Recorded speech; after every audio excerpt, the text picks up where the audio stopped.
Hello there, namaste. So I'm heading off to see Joker something. I never learned what the sequel was called precisely. I just know it's a Joker film.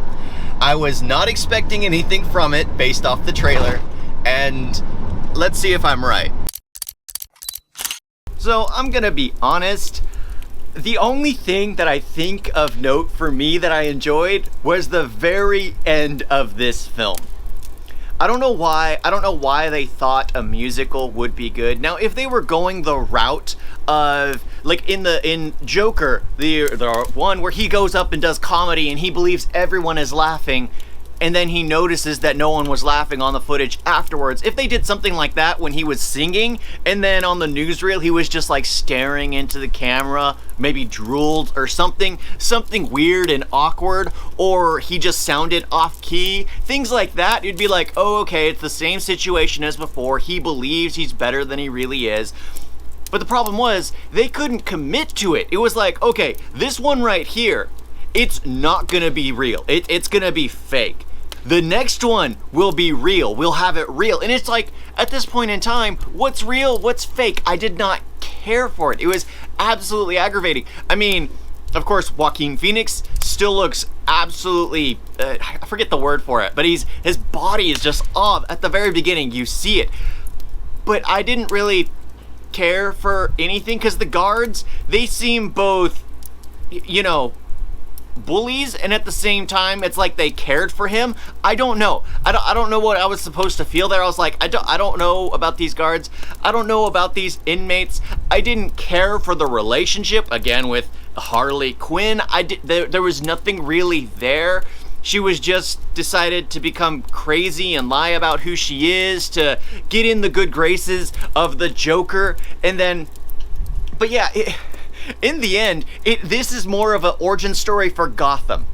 In the end, this series, it's like, oh, okay, why is Gotham the way it is? Why did it go mad? Why does the Batman have to bring justice? If you think about it that way, it's like, okay, but the music crap, that was absolutely completely pointless. But it's like, why does the Batman have to save Gotham? Why has it gone mad?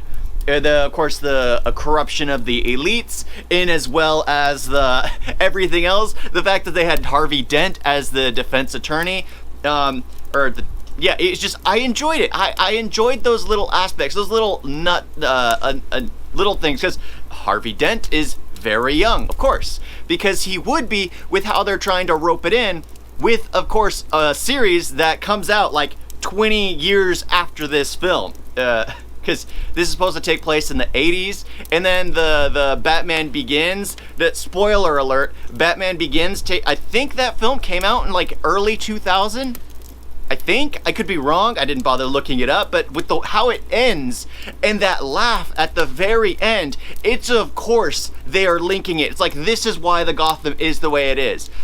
But it's, of course, the very end is the only thing. Of course, I don't know if there's a post-credit scene. I didn't care to sit and watch. That's how bad the movie was, because it's like, they had a courtroom. I love courtroom things. And then it was just like, I don't know. The Joker's like, oh, I'm not the Joker. I'm not the Joker. And I guess it's supposed to be for those who love the comic books and know that the Joker doesn't really have an origin story. I think that's the case. So it's like, all right, so we're getting kind of an origin story for Gotham. We're not getting an origin story for the Joker, because, well, kind of we are. We see it as it fades into the background, as the person behind the scenes, behind Arthur Fleck, we see where the creation of the Joker begins. But it's like, if I saw it from that point of view, if I went into it from the beginning with that point of view, that perspective, I think I'd enjoy it a little more. Because here, it's like, oh, this is Joker. This is Joker. This is Joker. And in the end, you have to know that, like, the Gotham and the Joker and Batman all go hand in hand. Why is Gotham so corrupt? Why is the Joker has such a... It works, but it's like... Of course, they probably wouldn't have done as well if they called him something other than Joker. It probably wouldn't have done as well. Because the original film was dealing with, like, his mental illness, it was common knowledge. He had that, sorry, I'm laughing, I have a mental, he had those cards in his pocket. And here it's like, oh, they forgot about that. They forgot about this scenario. It's there like 3 times, I think, at max. He breaks out with laughter uncontrollably. That's it. That's it. Other than that, it was like, what? This isn't the same film. He breaks out in song multiple times, and this is coming from someone who watches a lot of Indian cinema where they throw in situations where people start singing, but at least in Indian cinema, it makes sense. A lot of the times it's to kind of do like a time lapse, to have like, it's a montage. It serves a purpose. Here, it really served no purpose. It's like you could have just done a few pieces of dialogue, shorten the film a bit. They kept having these scenes where it's like he's, I guess, hallucinating or dreaming, where Harley Quinn shot him, or they're dancing in the moonlight, or there were so many things. Oh, a wedding, a song that pops in the middle of nowhere. What's funny is, I watched the trailer, I didn't even gather that from the trailer. I guess that has to do with Fjord Dux, or whatever that is. Joker, whatever. But it's like, I didn't care. I've seen a lot of films that have songs in the middle of them, but they're at least done with a point. Most of the time. I can't say all the time. There are been times where it's like, that song served no purpose. But at least the film is enjoyable to begin with. Here, it's like, okay, we're finally getting to the story, and it's gone. Okay, we're finally getting to the story, and it's gone. Oh, we're finally getting to, and it's gone. Because it's like it didn't know what it wanted to be. It started in the asylum, and then it went to the courtroom, and it's like, I don't know what it's going for. And then it tries to do this whole thing at the very end. It's like, okay, Joker's gonna escape, all this stuff's gonna happen. Nope. Served no purpose. It was kind of upsetting in the end. I mean, again, the only thing that got me excited was at the very end of the film. That laugh at the very end of the film. Anyone who knows the Joker, like, not this Joker, Joaquin Phoenix Joker, and not Mark Hamill's Joker, but the other Joker, not Jack Nicholson, not that Joker, but it's funny, you can just keep running around in circles saying, not that Joker, but it's like, that laugh is iconic. The first time he's introduced, you hear that laugh as he walks in, you see his silhouette from the back, his green greasy hair. Oh my gosh, I need to go and watch those films now. I have to watch that, well, at least one of them, because it's like, that laugh alone, and yeah, I wish that actor could have continued that role, honestly. But that's it. The end of the film. That's all it was. Because it's like, oh, okay. This is why Gotham is the way it is. It went mad. There was someone who finally took a stand, who was mentally ill, took a stand, and society broke down, and then Bruce Wayne grew up in that environment. He grew up witnessing all that. His father tried helping as best he could, but Bruce Wayne had to go a different route. He became the Batman, tried to bring justice. Oh, I gotta say, I liked the end. I liked the end.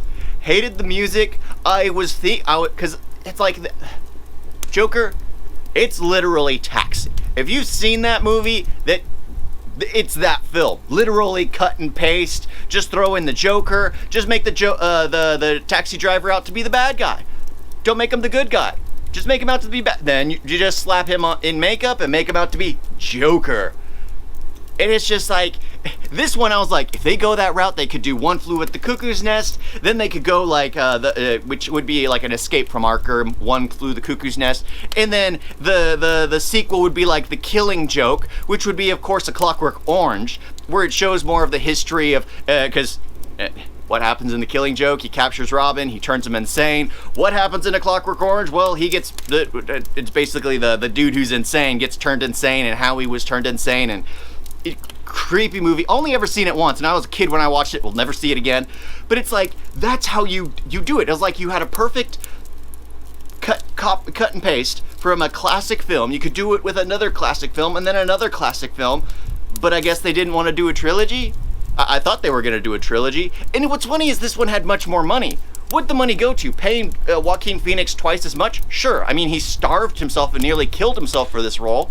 And let me guess, the other half of because the first one was like $50 million that it took to make. This one I think was 150. What? Did 100 go to Joaquin Phoenix for killing himself and then the other 50 go to Lady Gaga? It was like, where did all the money go? This is an issue in Hollywood where it's like you look at the budget, then you look at the end product, and it's like, where'd the money go? I mean, it's just a laundry service for washing off money. That's all it is.